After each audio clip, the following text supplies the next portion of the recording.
Alyssa Aladef, Scott Beagle, Martin Duque Aguiano, Nicholas Stewart, Aaron Feiss, Jamie Guttenberg, Chris Hickson, Luke Hoyer, Carol Laron, Gina Montalto, Joaquin Olivar, Alana Petty, Meadow Pollock, Helena Ramsey, Alexander Shader, Carmen Schutrup, Peter Wang. Unfortunately, none of the plans I'm announcing today will bring any of them back. But it's important to remember them. The 17 lives that were cut short and all the hopes and dreams that were ruined have changed our state forever. Florida will never be the same. Today, I'm announcing a major action plan. I'll be working with the legislature aggressively over the next 2 weeks to get it done. This week, we asked law enforcement leaders, education leaders, and health leaders from all over the state to drop what they were doing, clear their schedules, and immediately get up to Tallahassee for urgent conversations about what we can and must do to make our schools and communities safer. We must take care of our kids. I can tell you that everyone said yes, and they came and they got to work. I've spent a lot of time in Parkland meeting with families and students. I've been there nearly every day since the shooting. I have listened to their ideas to make sure this never happens again. I also met with students who courageously came to Tallahassee to have their voices heard. What we saw in this building on Wednesday is what our democracy is about and why we live in the greatest nation on earth. My message to them has been very simple. You are not alone.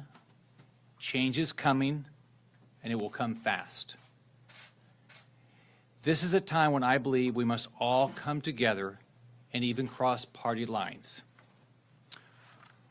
Of course, we won't all agree on every issue.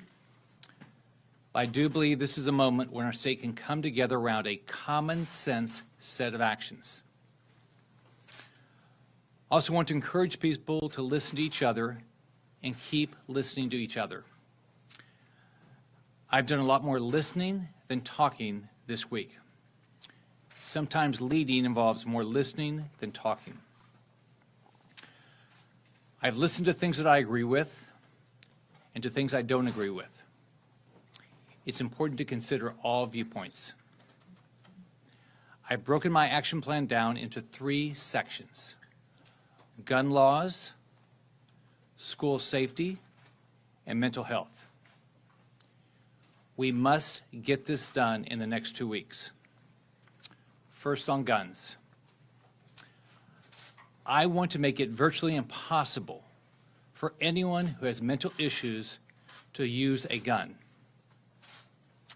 I want to make it virtually impossible for anyone who is a danger to themselves or others to use a gun. I want to create a new program in Florida. I call it the Violent Threat Restraining Order. This concept is very simple and very common sense in my view.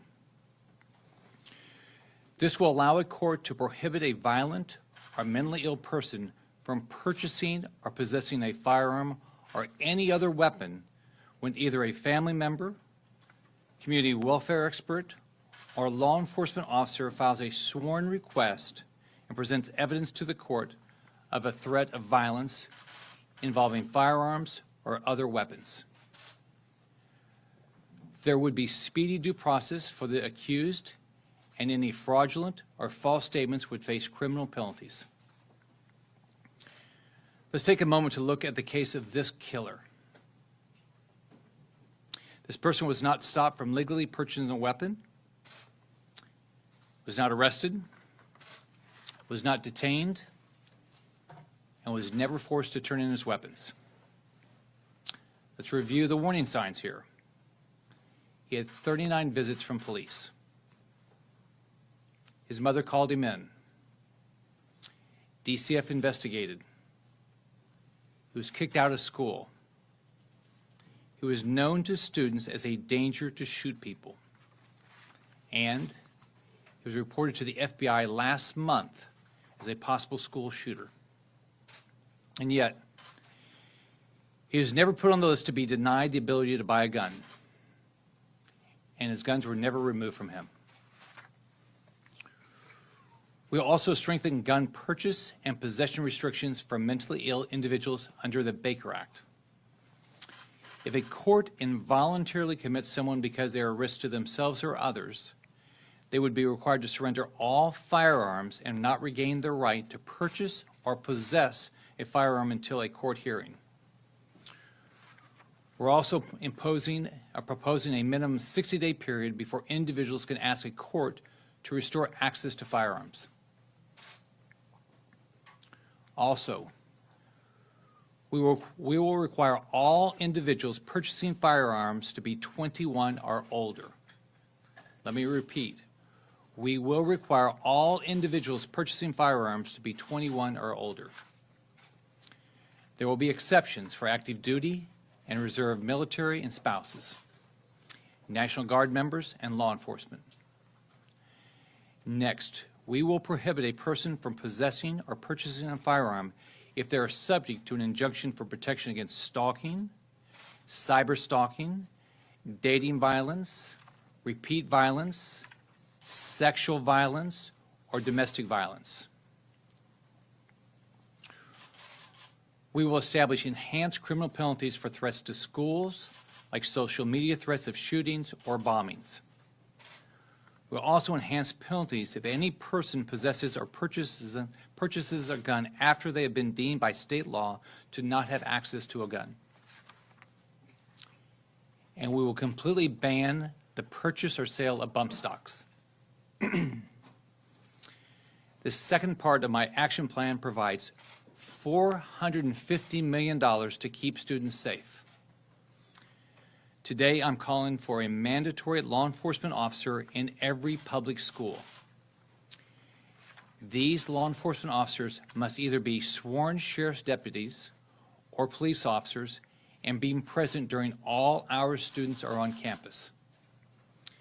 The size of the campus should be a factor in determining staff levels by the county sheriff's office.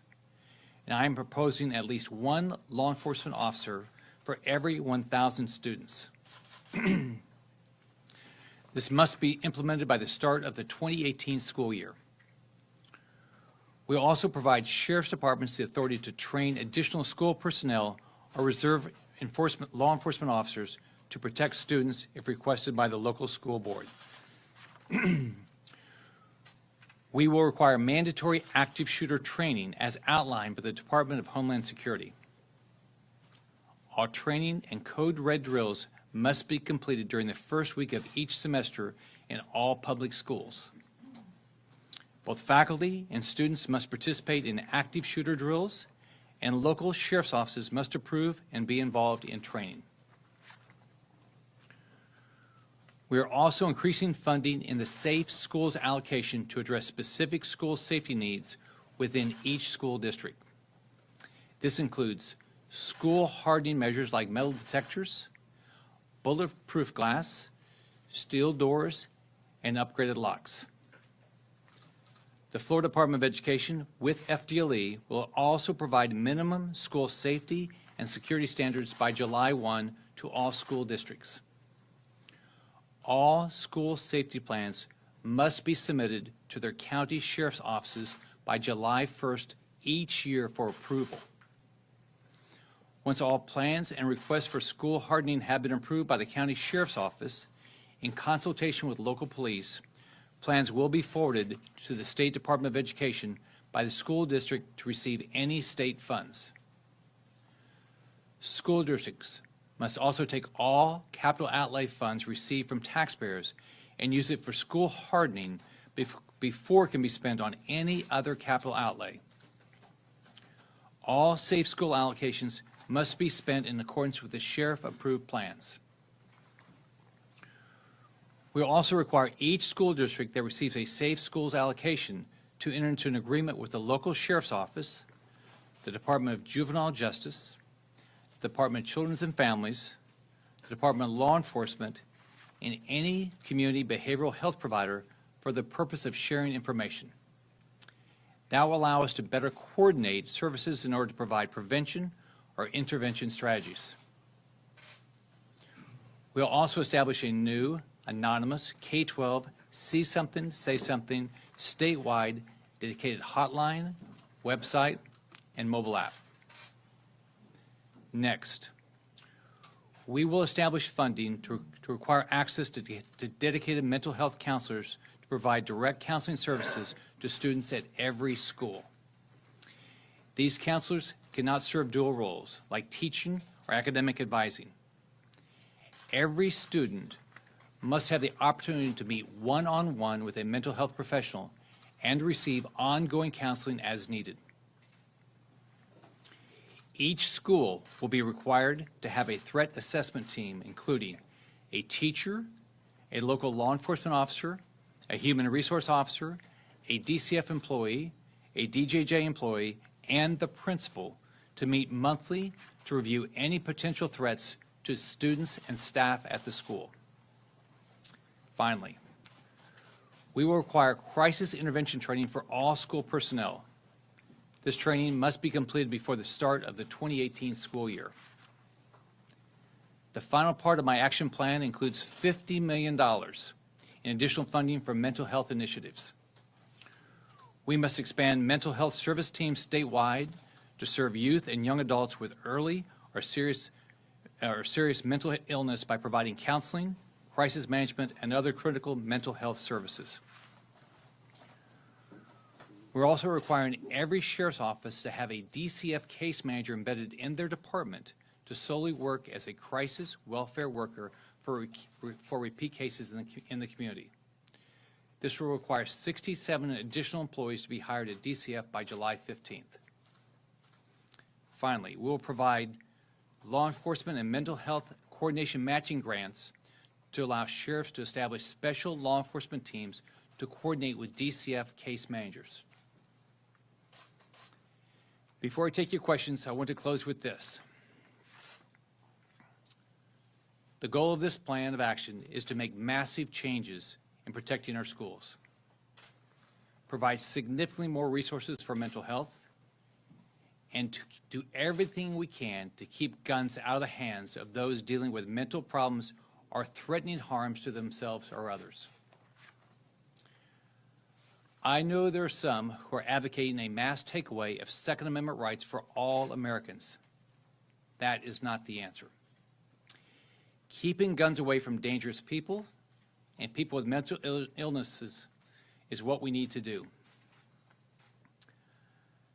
I do know that some are going to accuse me of unfairly stigmatizing those who struggle with mental illness. I reject that. I'm not asking them to wear a scarlet letter, nor am I unsympathetic to their plight. I have a family member who has dealt with these issues. It is hard on them, and it's hard on their family. But what I'm saying is no one with mental issues should have access to a gun. It's common sense. And it is in their own best interest, not to mention the interest of our communities. Much of what I'm proposing involves giving law enforcement the ability to stop people from harming themselves and others, while giving them the tools to keep our schools safe. We know for certain that we cannot simply rely on the current federal background check system. The killer should not have been able to purchase or even possess a weapon. And we know that the federal government can't even be counted on to investigate or act on serious and credible threats, as we saw with the FBI's complete failure. It's obvious we can't trust the federal process, which is why we have to make these changes here in Florida. I'm an NRA member. I'm a supporter of the Second Amendment, and the First Amendment and the entire Bill of Rights for that matter. I'm also a father and a grandfather and a governor. We all have a difficult task in front of us, balancing our individual rights with our obvious need for public safety. But of course, some will say it's too much, and some will say it's not enough. I respect everyone's opinion, and I don't ridicule those who disagree with me. An open dialogue is critical. But I will not accept the old tired political notion that we don't have enough time to get anything done. Government does not have to be slow or lethargic. And when it comes to protecting our schools and our kids, we need to be swift and decisive. I also understand that I'm proposing $500 million for school safety and mental health initiatives. But let me be clear. There is nothing more important than the safety of our children. Our kids deserve nothing less. Fortunately, our economy is booming, and we have the resources to protect our schools and our students. And if providing this funding means we won't be able to cut taxes this year, so be it. If we have to give up some of the projects we all hold near and dear, so be it. We are all elected to come to Tallahassee to represent the best interest of Floridians. And today, there is nothing more important than to do all we can to make sure a horrific and evil act like the Parkland shooting never happens again. Governor, why do you feel 60 days is long enough to keep someone from a weapon if they've made a threat of mass violence? I brought a lot of people up to Tallahassee, and I've listened to a lot of ideas from people. And I do want to thank everybody that came up here. I'm very appreciative of what they did. The way I'm proposing it is it's 60 days the minimum. After that, you have to go back to the court to get your right. If you've been Baker Acted, you're going to have to go back to the court to have the right to possess a gun again. And do you think the 3 days that you're allowed to hold someone under the Baker Act is long enough to make a reasonable determination about their mental stability? Well, we had a lot of individuals here. I brought up to talk about mental health issues. No one talked about how long they should be. The Baker Act should last. What my focus is if they are Baker Act, you're not going to go back and you're going to get a gun until you've gone back to the court and the court makes that decision. Governor, we're live with Telemundo in Spanish. Could you just have a brief statement, not your plan, but your motivations today? Very briefly in Spanish.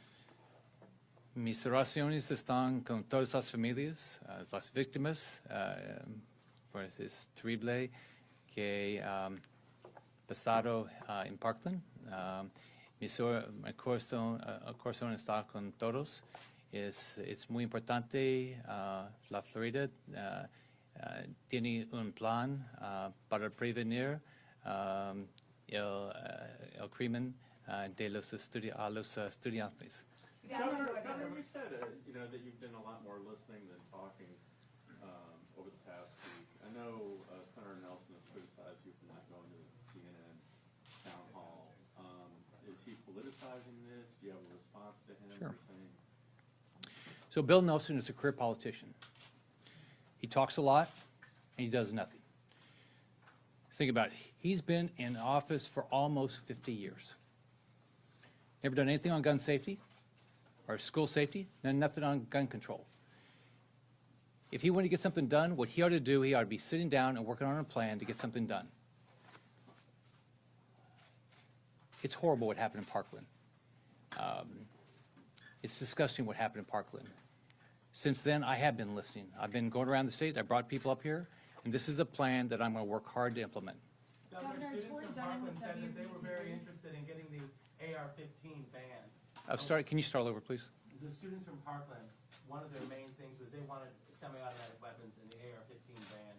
Can you talk to that as to, and what would you say to those students who are asking you, why didn't you do it? Sure. The first thing I want to do is I want to thank all the students for coming up. I mean, it took a lot of guts. I'm sure that what they're going through is just It's devastating. Talking to the families that lost their loved ones, visiting those that were shot at the hospital, you feel for them, and then the individuals that, whether they're at the school or at another school or in the classroom, it had to be scary for them. Banning specific weapons and punishing law-abiding citizens is not going to fix this. What we have to do is we have to really focus on the problem. We've got to take all weapons away from people with mental illness, people that are threatening themselves or threatening others. Let's think about the past. We had Timothy McVeigh killed 168 people with fertilizer. We've had people in New York City and in Europe use vehicles to kill people. What we've got to focus on is making sure weapons are not, people that have mental illness or want to threaten others do not have access to weapons. All weapons. Governor,